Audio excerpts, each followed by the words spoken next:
जय श्रीकृष्ण बंधुगण आज आम गोटे जगह को आपको देखू कतार अच्छी जीवन प्रति दया रहा दरकार जीवन प्रति दया जीव जगत प्रति दया रहा समस्त आवश्यक समस्त दरकार सबु धर्म अच्छी जीव मान प्रति दया भाव मनुष्यर रहा आवश्यक सबुठ उच्च रही आम हिंदू धर्म सनातन धर्म रे गाई को माता बोली गो माता बोली संवरण करे तो चलन देखा किसी लोक ये अच्छा स्वेच्छासेवी जो मैंने कि गाई मान को मार सम्मान देते रास्तार केवल बुलाइए छाड़ूना सेवा जत्न कर जो मैंने जो गोमाता रास्ता कड़े असुविधा पड़ुंट एक्सीडेंट होती खाद्यपेयर कौन अभाव सम्मुखीन होती से थैथान कर किसी लोकंर दान किसी लोकंर कलेक्शन रु किसी सहृदय व्यक्तिर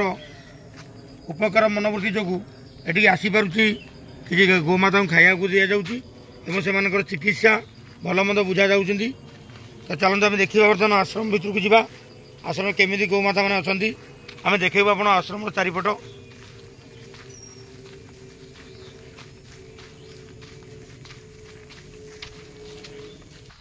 आम सनातन धर्म रे गोटे कथा पूर्वर थिला एबे अच्छी प्रचलित कथा अच्छी किंतु आजिका जुगे पिला माने अवश्य से कथा के ग्रहण योग्य बा ग्रहण करेंगे सेटा अलग कथा कथार अच्छी घर बाहर गोमाता जदि मुह चाहिए आम जाऊे ताले आम शुभ जुग थिला घर आगे गोरु बांधाटा गोटे थिला गोटे शुभंकर बा गोटे आभिजात्य किंतु से जुग तो धीरे धीरे बदलुची लोक मान मानसिकता बदलुची तथापि मैंने लोक मान मन भर रखा दरकार गाई की जो माता बोली संवरण करुचे आम कौन निज जन्मकला माँ को कौन रोड को छाड़ुचे आम जन्मकला माँ को कौन रास्ता को छाड़ी दौचे तो आम गाई की कहीं रास्ता को छाड़ा मोर गोटे अनुरोध रही गोपालन करना तो मूलू न करूँ मूलू न रखु कि जदि रखुंट सम्मान सकार रखु से जमी आपण को क्षीर दौरान आपण कम लगुच तो सेवा जदि आप कर मनोवृत्ति अच्छी सम्मान सकार सेवा करूँ जमीक कि मनीष मला आम शव दाह करुचे मोर मत रोटे गोरु को जब रखुचे गोमाता को रखुचे प्रथम शेष पर्यटन सेवा करवा जो से वयस्क हो जाती मरी जाती शव को मत सम्मान देवा तो आमर माँ पर आ गए माता थाए जार माँ मरी जाए कथार जार माँ मरी जाए जो गाई अच्छी ताले गाई ताको माँ हिसाब से बंचेदेव से गाईर क्षीर पी गाई से पिला खाद्यपेय ग्रहण कर बचब तो से आम सनातन धर्म गोटे ना दी जाए गोमाता ये देखूँ सकाल सकाल आम आसीचु कि गाई जंगल को चलीगले कि गाई अच्छा जो अतिरिक्त वर्षा हुए बा झड़ तोफान हुए गाई मान ये रहा व्यवस्था कर खाया व्यवस्था कर कुंडा सब थुआई गाई मान खाद्यपेय दि जाऊँगी तो आम गोटे आश्रम भितर आसीचु आश्रम जे बुझाणा करती आश्रम जे दायित्व नहीं संगे 2 मिनट कथा हाँ कौन कहे भाई केवेठू आश्रम स्टार्ट है केमी कौन आप सेवा मनोवृत्ति रखिंट आपणकर कौन करुले प्रति कहीं मन बड़े समस्त जानते गोमाता भाई जहाँ कहले गोमाता को आम माता बोली संबोधन कर संसार में बहुत प्राणी अच्छा किंतु गोमाता को आम माता भाव में कहीं ग्रहण करती गोटे प्राणी जार कि क्षीर खाई निज माता संसार चलीगले आम बचती आमर माँ केवल आमको किछि वर्ष पर्यंत क्षीर दे पारे किंतु जीवन सारा आम जदि को मार क्षीर खाई बचती सी हेले गोमाता तेणु यही उद्देश्य आम ये गोशालाटी करूँ आ समस्ते आम पूर्व जुग को 50 वर्ष तौक जब चलीजे समस्त घरे गोटे गोटे गुहाल थिला आउ से गुहाल घर आरंभ थिला किसी पचर भी रखती किसी आरंभ रखती कहीं ना भाई जमी कहले गोमाता दर्शन बहुत शुभकारक आ बहुत शांतिकारक आ बहुत आमर आनंद मिले से तेणु समस्ते आगे उठिले गोमाता को देखुले गुहाल घरे रखुले आ तो ना धीरे धीरे सहर से सुविधा ना से उद्देश्य पाखआखरे बुलूवा गाई जो मैंने किसी एक्सीडेंट हो जाए कि अवहेलित अवस्था रही आम चेष्टा करूँ आणिकी ये रखापी 2011 मसीह यहाँ आरंभ होता जो मात्र 7टी 8टी गाई आरंभ कर बर्तमान आम पाखे 73टी गोमाता ଅଛନ୍ତି। କେତେବେଳେ ପୋଲିସ ଯଦି ଗାଈ ଛାଡ଼ିଲା ଗାଈ ବଢ଼ିଯାଆନ୍ତି, କେତେବେଳେ କମିଯାଆନ୍ତି। ଏହିପରି ଅବସ୍ଥାରେ ଆମେ ତାଙ୍କୁ ଯେତେ ପାରିପାର୍ଶ୍ୱିକ କିଛି ଏକ ମାନସିକତା ଲୋକ ଏହାର ରକ୍ଷଣାବେକ୍ଷଣ କରୁଛୁ। ଆଉ ସେମାନେ କେମିତି ଶାନ୍ତି ରହିବେ, ମରିଗଲେ ଏହାରି ଭିତରେ ମଧ୍ୟ ତାଙ୍କର ସଂସ୍କାର ଆମେ କରୁ। ଏଇଟା ଖୋଲି ଦିଅନ୍ତୁ, ଆଉ ବନ୍ଧନ ରଖନ୍ତୁନି, କାରଣ ସେମାନେ ସଫା ହେଇନି ହଇରାଣ ହେବେ। ତ ଗୋଶାଳା ଭିତରେ ବୁଲିବା ଭିତରେ ଆମେ ଆଉ ଗୋଟେ ଜିନିଷ ଦେଖିଲୁ, ଏଠି ଗୋଟେ ଯଜ୍ଞ ମଣ୍ଡପ କରାଯାଇଛି। ଯଜ୍ଞ ମଣ୍ଡପ କରାଯାଇଛି, ଯଜ୍ଞ ମଣ୍ଡପ ବିଷୟରେ କିଛିଟା ଆପଣଙ୍କୁ କହିବି। ଯେମିତିକି ଆମେ ମଣିଷ ସୃଷ୍ଟିର ହେଉଛି ଶ୍ରେଷ୍ଠ ପ୍ରାଣୀ। ଜୀବଜଗତରେ ସବୁ ଜୀବଜନ୍ତୁ ଖାଇବା ସଞ୍ଚୟ କରନ୍ତିନି। ଭଗବାନ ସମସ୍ତଙ୍କ ପାଇଁ ଖାଇବା ଦେଇକି ଛାଡ଼ିଛନ୍ତି ପୃଥିବୀରେ। କୌଣସି ଜୀବ ସେ ପଶୁ ହୁଅନ୍ତୁ ପକ୍ଷୀ ହୁଅନ୍ତୁ ଖାଇବା ସଞ୍ଚୟ କରନ୍ତିନି, କିନ୍ତୁ ଖୁସିରେ ବିଷୟ ସେମାନେ ଉପାସ ରୁହନ୍ତିନି। ମଣିଷ ଗୋଟେ ଜୀବ ଯିଏ ଖାଇବା ସଞ୍ଚୟ କରେ, କିନ୍ତୁ ସମୟ ସମୟ ମଣିଷ ଉପାସ ରୁହେ। ତ ଏଠି କାହିଁ କହିଲି ସେ କଥା, ନାଇଁ ଯଜ୍ଞ ମଣ୍ଡପର ଉଦ୍ଦେଶ୍ୟ ହେଉଛି ଯେଉଁମାନେ ଆଜିକାଲି ମଡ଼ର୍ଣ୍ଣ ଯୁଗରେ ନିଜର ଜନ୍ମଦିନ ବିବାହ ବାର୍ଷିକ ପାଳନ କରୁଛନ୍ତି, ସେମାନଙ୍କର ଗୋଟେ ମତ ରହିଲା ଯେ ଆମେ ଗାଈମାନଙ୍କୁ କିଛି ଖାଇବାକୁ ଦେବୁ। ଏବଂ ଗାଈମାନଙ୍କୁ କିଛି ଆମେ ମଣିଷଙ୍କୁ ତ ଖାଇବାକୁ ଦେଉଛୁ ବା ମଣିଷକୁ ଖାଇବାକୁ ଦେବା ନ ଦେବାର କିଛି ଫରକ ନାହିଁ। ଆମର ବନ୍ଧୁ ସାଙ୍ଗ ବର୍ଗ ସମସ୍ତେ ଆମକୁ ସମସ୍ତଙ୍କୁ ଆମେ ପ୍ରୀତିଭୋଜନ ଦେଉଛୁ। ଆମେ ଆମ ଜନ୍ମଦିନରେ ଆମ ବିବାହ ବାର୍ଷିକରେ ଗାଈମାନଙ୍କୁ ଗୋମାତାମାନଙ୍କୁ ପ୍ରୀତିଭୋଜନ ଦେବୁ। ତ ସେଇ ଉଦ୍ଦେଶ୍ୟରେ ଯେଉଁମାନେ ଏଠି এই ଦୂରଦୂରାନ୍ତ ଆଖପାଖ ବା ଆମର ଭୁବନେଶ୍ୱରରୁ ବା ଭୁବନେଶ୍ୱର ବାହାରୁ ଯେଉଁମାନେ ଆସନ୍ତି ନିଜ ଜନ୍ମଦିନ ବା ନିଜର ବିବାହ ବାର୍ଷିକ ପାଳନ କରନ୍ତି, ସେମାନେ ଏଠି ପୂଜାଟିଏ କରନ୍ତି। ଆମର ସନାତନ ଧର୍ମ ହିସାବରେ ସନାତନ ଧର୍ମକୁ ନେଇ ଗୋଟେ ଯଜ୍ଞ କରନ୍ତି। ଏବଂ ଆମ ସନାତନ ଧର୍ମରେ ଗୋଟେ ମୁଖ୍ୟ ଦାୟିତ୍ୱ ଅଛି ଗୋମାତାଙ୍କର।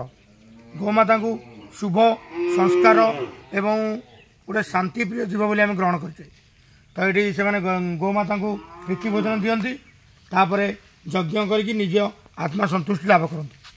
ତ ମୁଁ ଏଇଟା ଅନୁରୋଧ କରିବି, କିଛି ଭାଇ ଏମିତି ଅଛନ୍ତି ଯେଉଁମାନେ କି ସମୟ ଅଭାବରୁ ହେଉ ବା ନିଜର ଦକ୍ଷତା କମ୍ ହେତୁ ମନ ଭିତରେ ଇଚ୍ଛା ରଖିଛନ୍ତି ଗୋମାତାଙ୍କ ସେବା କରିବାକୁ କରିପାରୁନାହାନ୍ତି।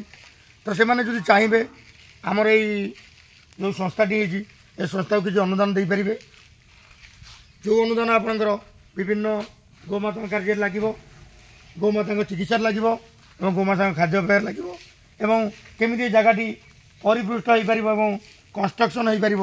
ଧୀରେ ଧୀରେ ସବୁ ଜିନିଷ ସୁନ୍ଦର ଭାବରେ ଗୋମାତାଙ୍କୁ ଟିକେ ପାଣି ଦରକାର ହେଉଛି, ସଫେଇ ଦରକାର ହେଉଛି, ସବୁ ଜିନିଷ ଭଲରେ ହୋଇପାରିବ। ତ ମୁଁ ହାତ ଯୋଡ଼ି ସମସ୍ତଙ୍କୁ ବିନମ୍ର ଅନୁରୋଧ କରିବି, ଅନୁଦାନ ନିଶ୍ଚୟ କରନ୍ତୁ।